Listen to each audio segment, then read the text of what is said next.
નમસ્કાર મિત્રો, આજે આપણે વાત કરીશું આંતરરાષ્ટ્રીય માતૃભાષા દિવસની। આંતરરાષ્ટ્રીય માતૃભાષા દિવસ એ ભાષાકીય અને સાંસ્કૃતિક વૈવિધ્યની જાગૃતિ અને બહુભાષીયવાદને પ્રોત્સાહન આપવા માટે દર વર્ષે 21 ફેબ્રુઆરીના રોજ વિશ્વભરમાં ઉજવવામાં આવે છે। યુનેસ્કો દ્વારા સૌ પ્રથમ 17 નવેમ્બર 1999ના રોજ આ ઉજવણીની જાહેરાત કરવામાં આવી હતી। 2002માં સંયુક્ત રાષ્ટ્રના ઠરાવ 56-200 સ્વીકાર સાથે સંયુક્ત રાષ્ટ્ર મહાસભા દ્વારા તેને ઔપચારિક માન્યતા આપવામાં આવી હતી।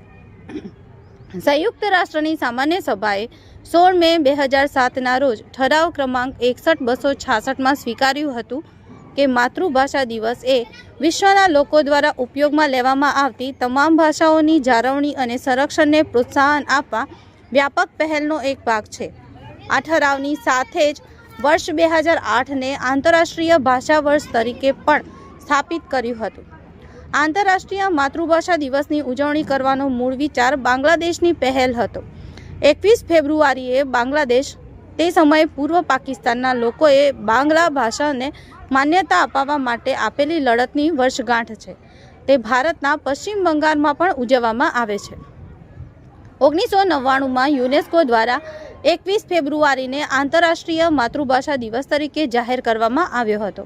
20 ફેબ્રુઆરી 2000થી સમગ્ર વિશ્વમાં તેની ઉજવણી કરવામાં આવે છે। આ ઘોષણા બાંગ્લાદેશીઓ, તે સમયે પૂર્વ પાકિસ્તાનીઓ દ્વારા કરવામાં આવેલી ભાષા ચળવળને શ્રદ્ધાંજલિ રૂપે કરવામાં આવી હતી।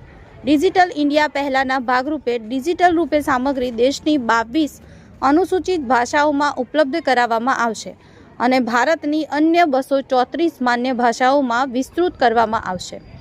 મૈસૂરની ભારતીય ભાષા કેન્દ્રીય સંસ્થાનમાં ભારતવાણી પરિયોજના મારફતે જૂન 2016માં ડિજિટાઇઝેશનની શરૂઆત થઈ હતી અને ફેબ્રુઆરી 2017 સુધીમાં 60 ભારતીય ભાષાઓમાં સામગ્રી વિનામૂલ્યે ઉપલબ્ધ કરાવવામાં આવી હતી। મિત્રો, ગુજરાતી ભાષા અને સાહિત્ય ક્ષેત્રે જેમનું ઉત્કૃષ્ટ યોગદાન છે તેવા કવિ નર્મદનો આજે જન્મદિવસ પણ છે। આ દિવસને એટલા માટે જ વિશ્વ ગુજરાતી ભાષા દિવસ તરીકે પણ ઉજવાય છે। નર્મદની પંક્તિ છે કે મને ફાંકડું અંગ્રેજી ન આવડવાનો અફસોસ નથી, પણ મને કડકડાટ ગુજરાતી આવડવાનો ગર્વ છે। મિત્રો, આવી જ એક પંક્તિઓ છે રહીશ મણિયારની। મેં તારા નામનો ટહુકો અહીં છાતીમાં રાખ્યો છે, મુસાવા ક્યાં દીધો કક્કો હજી પાટીમાં રાખ્યો છે।